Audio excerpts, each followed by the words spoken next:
Today we're talking about complex numbers. Our learning targets for today, I can add and subtract complex numbers, and I can multiply and divide complex numbers. So first of all, of course, we need to know what is a complex number. So I want you to think about the equation 2x squared plus 2 equals 0. And if you have this equation, think about what you would do to get x by itself. So first we would have to subtract the 2 from both sides. Okay, remember, whatever you do to one side, you do to the other. And so then we would end up with 2x squared equals negative 2. And then your next step, you need to get the x squared by itself. So you divide both sides by 2. And you would get x squared equals negative 1. But then the question becomes, what number can be squared to get negative 1 as an answer? Well, there isn't any real number that can be squared to get negative 1 as an answer, because if you have a negative times a negative, you get a positive, and if you have a positive times a positive, you get a positive. So when we have this situation, we have no real solution. Now, just as a reminder, and you don't have to write this down again, you have this in your notes way back from the beginning of our course, and we talked about real numbers and different types of numbers. For example, 7. Oops, got this on a pin here, so. The number 7 is a whole number. I'm sorry, is a natural number, so we can actually put it here. It's a counting number. The number 0 is a whole number. Negative 5 is an integer. Now remember, 7 is also a whole number. It's also an integer. So whatever the innermost is, it's everything on its way out. Rational numbers is what Q was stood for, and that can anything that can be written either as a terminating decimal, which means it ends, or a fraction. So 1.3 is rational, 3/4 is rational. 4.5, even though it's not terminating, it has a pattern, it's repeating. We can write that as a fraction. And the square root of 25 is equal to 5, which is a counting number, so we put this in here. The square root of 5, you'll remember, was an irrational number, so that went over here. 2 pi was an irrational number, and this number didn't fit, this one up here. And if you do this on your calculator, the square root of negative 2, you will get an error message. And this one actually has its own grouping, and it's not in the real numbers. This one actually is an imaginary number.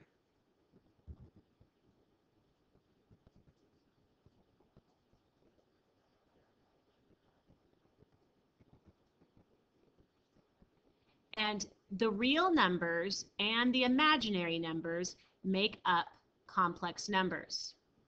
So it is true that real numbers can be considered complex numbers, but now we're adding to that and thinking about what happens when you have the square root of a negative, and those are imaginary numbers. That is outside the set of real numbers. So far, in what your calculator does, if you had the square root of negative 2, it will say a non-real answer because it's not a real number, it's an imaginary number.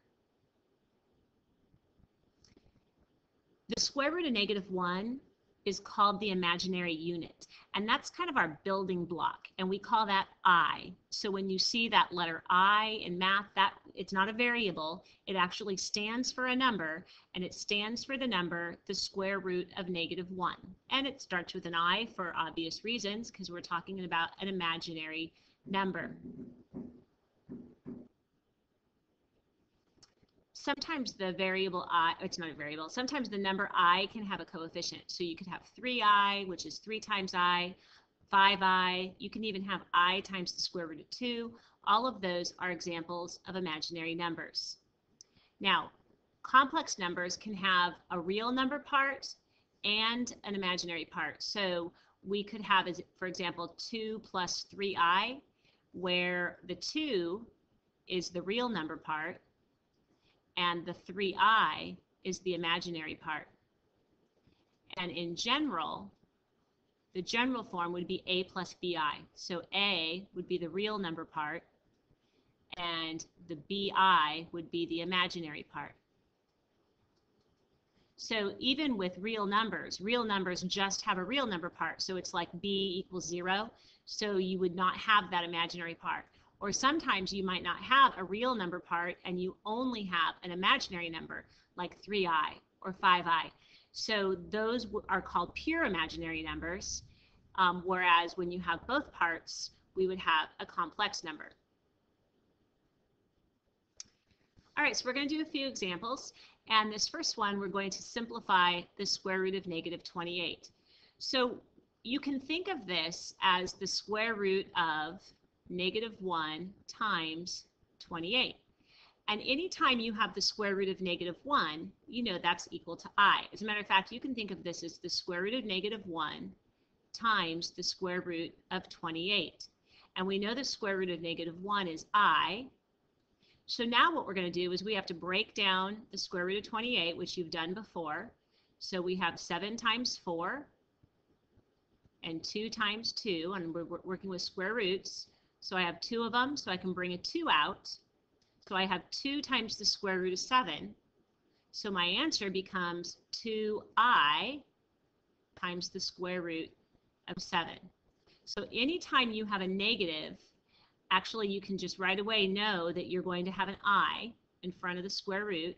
And then the square root of 28, you can just break it down just like we've always done, like when we were doing the previous problems.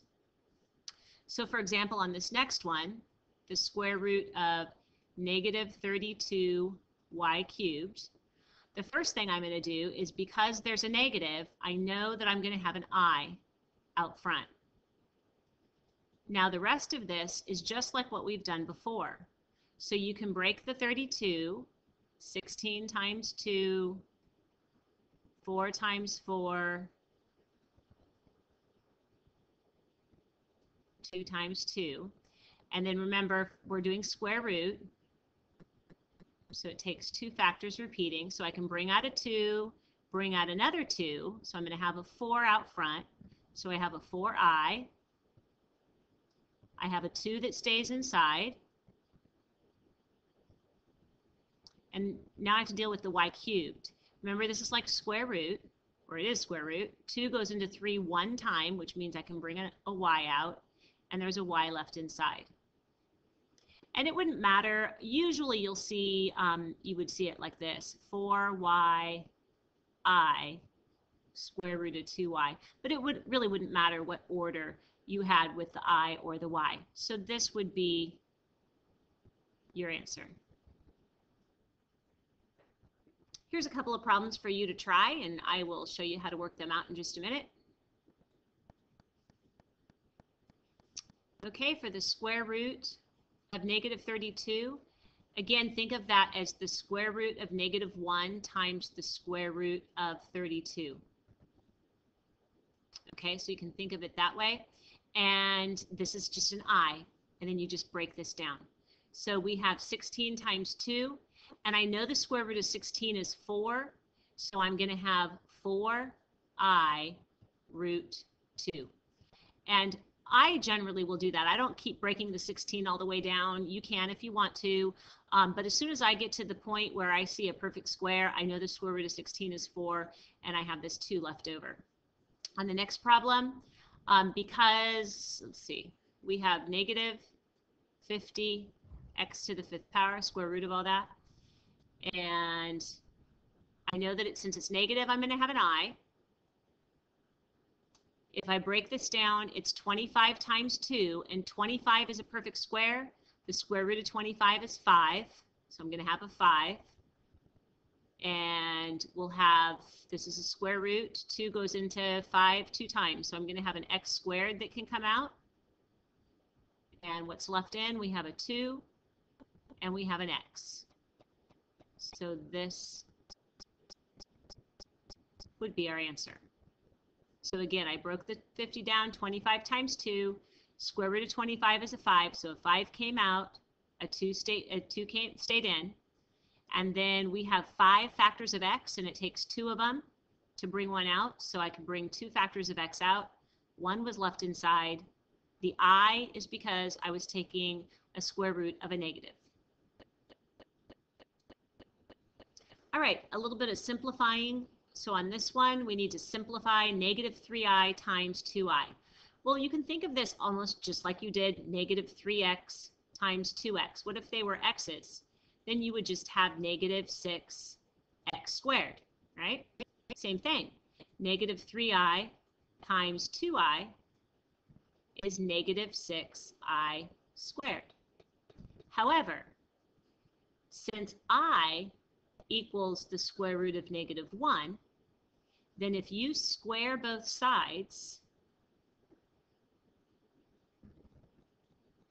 you get I squared equals, think about what happens if you multiply this, if you square the square root of negative 1. The squaring cancels out the square root and you get negative 1. And this is really important. Anytime you see an I squared, you know that that's equal to negative 1. So when I get my answer and I see I have an I squared, I'm going to change this to negative 6, and I'm going to replace the I squared with a negative 1. So my answer, negative 6 times negative 1, is just 6. So you just multiply out the problem just like you did if it was a variable. But anytime you see a negative I, or anytime you see an I squared, you have to replace that with a negative 1. On this last problem, before I go on to another different video, we're going to remember that this tells you that there's an I. So I'm going to have I root 12 times I root 2. And I would recommend that you do that first. Now you can actually just multiply 12 times 2 is 24. So we can get I squared, because I times I is I squared, times the square root of 24. Then we're going to break this down, and I know that this is 6 times 4. I know the square root of 4 is 2, so I'm going to bring a 2 out, so I have 2i squared times the square root of 6. And I'm almost done, except remember that I squared equals negative 1. So negative 1 times 2 is negative 2 times the square root of 6. And that would be my answer. Now, be careful. A lot of times we think, well, a negative times a negative is positive, but a negative under the radical sign means it's an I, and you do need to evaluate it that way. Notice my answer was not positive because the negatives were underneath the radical sign, so I have to treat that differently.